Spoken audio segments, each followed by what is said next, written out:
मानसी सेवा सगुण साकार रूप की परम आसक्त वृत्ति में उदय होती है। कल्पना करना अलग चीज है। मानसिक सेवा में पहुंचने के लिए पहले मानसिक देह का तो प्रादुर्भाव हो, जैसे भाव देह कहते हैं। जैसे श्री भगवान की प्रेम रसवृत्ति के लिए दास्य भाव, सख्य भाव, वात्सल्य भाव, गोपी भाव, सहचरी भाव आदि हैं। जब उपासक स्थूल देह, सूक्ष्म देह, कारण देह, ज्ञान के द्वारा इन तीनों का त्याग कर देता है, आंतरिक वृत्ति, और जिसका ज्ञान हुआ है उस परम तत्व में, उस परम प्रिय आत्मा में, उस परम प्रिय प्रभु में आसक्त चित्त हो करके सुमिरन करता है, तो गुरु कृपा से, भजन बल से, इष्ट देव की करुणा से उसके हृदय में मानसिक भावदेह का प्रादुर्भाव होता है। जैसे कोई स्त्री शरीर वाला साधक है और वो प्रभु से सखा भाव करता है, तो बाहर से आपको स्त्री शरीर दिखाई देगा और आंतरिक उसका श्री कृष्ण का नित्य सखा स्वरूप प्रादुर्भाव होगा। जैसे पुरुष शरीर का साधक है और गोपी भाव की साधना करता है, बाहर से पुरुष शरीर दिखाई दे रहा है, अंदर से वो दिव्य रूप वाली गोपी जो श्री कृष्ण को कांत मान करके उनकी सेवा में है। ऐसे ही सहचरी भाव, ये हुआ भक्ति का रंग। पर तब जब स्थूल, सूक्ष्म, कारण तीनों शरीर से वो राग रहित हो जाता है, त्रिगुण माया पर विजय प्राप्त किया हुआ महापुरुष भावदेह को प्राप्त होता है। भावदेह जीवन मुक्त की ऊपर की अवस्था है। जीवन मुक्त तरंग समुद्र में लय हो गई। ये लय नहीं हुआ क्योंकि भेद भक्ति को स्वीकार किए हुए है। अभेद होकर भेद में भावदेह प्राप्त करके अभेद हो, ये आगे का गूढ़ चरित्र है। अभेद हो गया क्योंकि प्रेम गली अति सांकरिता में दोनों समाये, एक हुआ। एक होते हुए भी अब सेवक, स्वामी, सखा, वात्सल्य, कांता, सहचरी, अब ये जो भेद दिव्य चिदानंदमय है, इससे उसे भावदेह की प्राप्ति होती है। तो मानसिक सेवा का दिव्य स्वरूप भावदेह से हुआ। अब प्रारंभ से हम भाव बनाते हैं बिना उस देह की प्राप्ति के, जो हमें गुरु जी ने स्वरूप दिया है ठाकुर जी का, हम पहले वही से प्रारंभ करते। प्रगट सेवा में आसक्ति की, और जो प्रगट सेवा है उसमें हमारे पास इतनी सामग्रियां नहीं जितना हम करना चाहते हैं। हमारा मन है आज कि हम फूलों का एक पहाड़ बनाएं और उसमें हमारे प्रभु विराजमान और खेलें दोनों प्रिया प्रीतम। अब इतने फूल कहां से लाएं? अब शुरू कर दिया। दिव्य मालती, गुलाब, सुगंधित पुष्प, चमेली, इनको चयन किया और खूब ऊंचा पहाड़ बनाया। भाव कर रहे हैं हमारे प्रिया प्रीतम चल के आ रहे, बैठे इतने इतने फूलों में और परस्पर खेल रहे हैं। अभी भाव में हमारे हो रहा है और ये सत्य होगा, ये सेवा पहुंच गई। ऐसे ही हम कितने भोग पदार्थ बना सकते हैं, भाव में बहुत बना सकते हैं। रख दिया फुल्का, दाल, सब्जी, चावल, थोड़ा मीठा, पर्दा लगा दी, अब बैठ गए। अब कचौड़ी, पकौड़ी, कढ़ी, खीर, गुलाब जामुन, जो जो भाव में आया सब चीज हम और पवा रहे हैं। यद्यपि उसे अभी आराध्य देव का स्पर्श नहीं प्राप्त हो रहा, आराध्य देव की मन की वृत्ति नहीं जान रहा, पर वो भावना कर रहा है। इसे भी मानसिक सेवा कहते हैं। ये और वो, ये प्रारंभ और वो सिद्धावस्था। अब भाव समाधि, अब वो किस भाव का प्रतीक है तो उसको वैसी समाधि प्राप्त होती है। जैसे ज्ञान मार्ग का प्रतीक है तो अपने स्वरूप, आत्म स्वरूप में वो स्थित हो गया। अब चलते फिरते उठते बैठते भी समाधि योग मार्ग का प्रतीक है, और संकल्प के द्वारा 6 घंटे की समाधि, 8 घंटे की समाधि, इसके बाद फिर बाहर उतरेगा। लेकिन एक योग की चरम अवस्था होती है असम प्रज्ञात विचक्षणा समाधि, संकल्प रहित समाधि। अब वो चलते फिरते उठते बैठते खाते पीते सोते जागते आसन में या नहीं, दोनों स्थिति में वो समाधि में ही रहता है। वो तुरीय अवस्था को प्राप्त महापुरुष होता है। अब जैसे प्रेमी जनों की समाधि रहती है, वो भाव में छिन में गाते हैं, छिन में रोते हैं, छिन में हंसते हैं, छिन में कभी एकदम शांत कृतकृत्यता का अनुभव कर कर बैठे, वो हर समय प्रेम समाधि में रहते हैं। तो समाधि के भी अलग अलग भावानुसार स्थितियां प्राप्त होती हैं, पर इनकी जानकारी से बात नहीं बनेगी। बात बनेगी कि हमको कहाँ जाना है, ये स्टेशन कहाँ कहाँ जाते हैं, ये तो चर्चा हो गई। आपको कहाँ जाना है, जहाँ आप पहुँचा दो।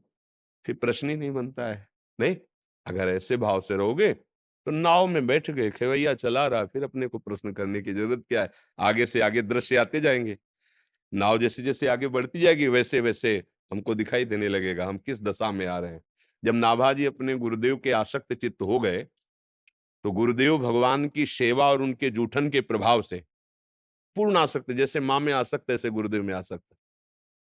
स्थिति क्या हुई कि जहां गुरुदेव मानसिक सेवा में, वहां शिष्य की वृत्ति पहुंच गई और उनका गुरु जी आप सियाराम जी का श्रृंगार कीजिए, प्रिया प्रीतम का। वो काम हो गया जिसके लिए शिष्य ने सोचा था। शिष्य पुकारा, समुद्र में जहाज फंसा तो पंखे से ऐसे कर दिया, प्रगट पंखे से किया और निकल हो गया भंवर से। और गुरुदेव से मानसिक सेवा में बात कर रहे, गुरु जी जिसलिए आपका चित्त करुणा करके दयार्द हुआ सेवा से उसके बचाने के लिए, वो काम हो गया। बोले कौन बोला?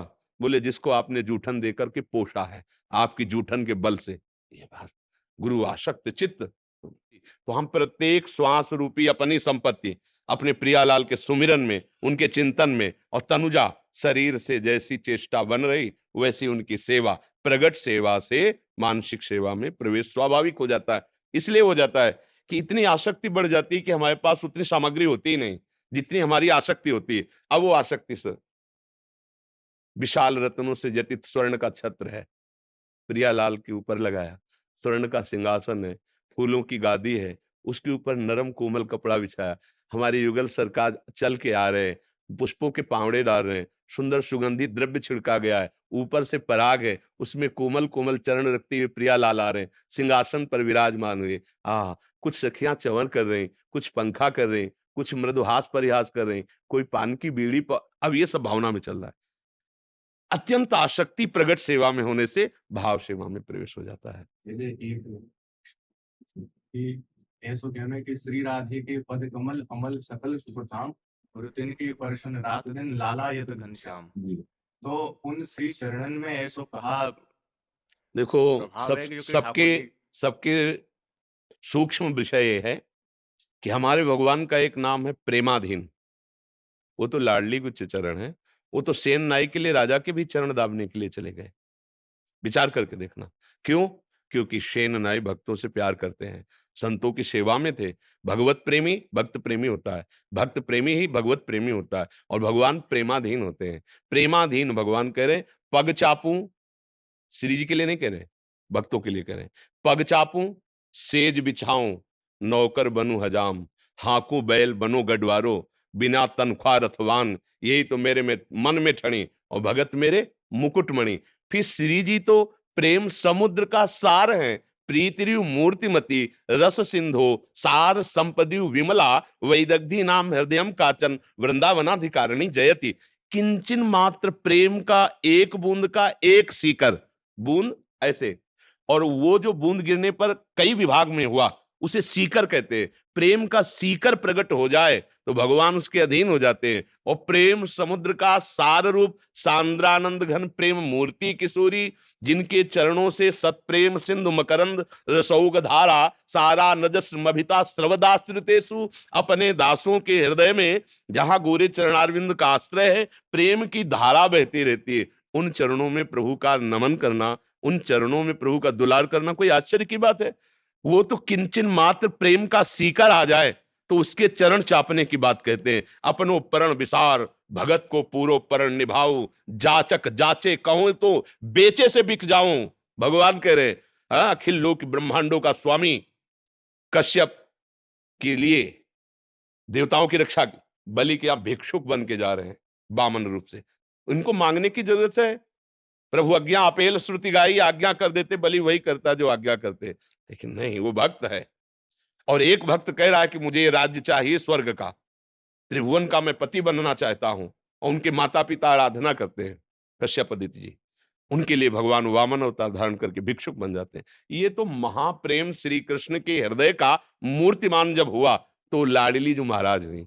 यहां तो जो भी कहा जाए वो सब थोड़ा है। किंचन मात्र प्रेम आ गया तो अखिल कोटि ब्रह्मांडों का स्वामी माधोदास बाबा की लंगोटी धो रहा है मल भरी, बार बार सोच, बार बार सोच। बाबा के पास कोई है नहीं। क्या जय विजय, कितने पार्षद हमारे प्रभु के, किसी को आदेश नहीं किया, आप स्वयं सेवकाई। प्रभु केवल कहते नहीं, करके दिखाते हैं। अगर दास के मन में कि प्रभु के सिवा मेरा कोई नहीं, तो प्रभु के हृदय में मेरे सिवा इसका कोई नहीं, तो मैं ही स्वयं इसकी सेवा करूंगा। दिखाया ना? किसी एक को अपने सारथी को कह देते जाओ अर्जुन का रथ हाँको, भगवान जितने प्रवीण हैं रथांकने में, उतने दारुक प्रवीण है। भगवान का सारथी कोई साधारण थोड़ी है। भगवान ने अपने सारथी को नहीं कहा, मातली को आदेश कर देते। देवराज इंद्र का सारथी, त्रिभुवन में उसकी जोड़ का कोई सारथी नहीं है। मातली देवराज इंद्र का सारथी है, भगवान ने किसी को नहीं आज्ञा की, स्वयं सारथी बन के बैठ गए। ये मेरे प्रभु का प्यार है, प्रेमाधीनता है। और मेरी लाडली जी तो प्रेम समुद्र सार स्वरूप है। या तो जो कुछ भी है सब थोड़ा है, या तो कोई आश्चर्य है ही नहीं। आश्चर्य हो, हाँ इधर देखो, भक्तों में थोड़ा सा भगवान के प्रति अपनापन किया तो भगवान बावरे बन करके अखिल कोटि ब्रह्मांडों का स्वामी, कैसा दासत्व, कैसा दासत्व। वो दास प्रभु का अपने को कहता है, और दासत्व का स्वरूप तो प्रभु दिखा रहे हैं।